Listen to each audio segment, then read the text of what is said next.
শোনো, তোমরা যারা নায়ক নায়িকার অনুসারী, গায়ক গায়িকার অনুসারী, আমি তোমাদের একটা হাদিস পড়ে শোনাই। এর আগে আমি তোমাদেরকে একটা আয়াত পড়ে শোনাবো।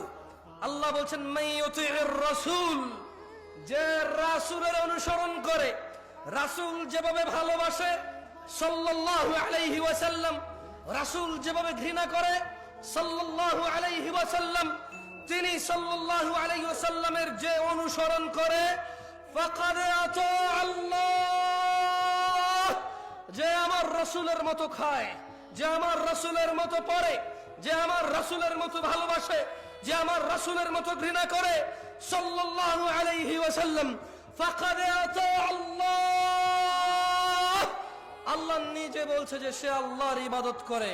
ওয়ামান তাওয়াল্লা, আর যদি কেউ রাসূলের অনুসরণ থেকে মুখ ফিরিয়ে নেয়, ওর নায়কের মতো দেখতে হবে শেভ করে, ওর গায়কের মতো দেখতে হবে শেভ করে, ওর চুল এমনি এমনি কাটবে, অমুক খেলোয়াড়ের মতো দেখতে হবে। আল্লাহ বলছে যে ওয়ামান তাওয়াল্লা, যে রাসূলের অনুসরণ করে না, ফামা আরসালনাকা আলাইহিম হাফিযা, ইয়া রাসূলুল্লাহ, আমি আপনাকে সময়ের চেয়ে অনেক ভালো হবে, এই সুন্নাত বিরোধী লোকগুলো তত্ত্বাবধায়ক করে পাঠাইনি। ভালো সময় আসতেছে। দিন হচ্ছে আল্লাহর কাছে একমাত্র ইসলাম।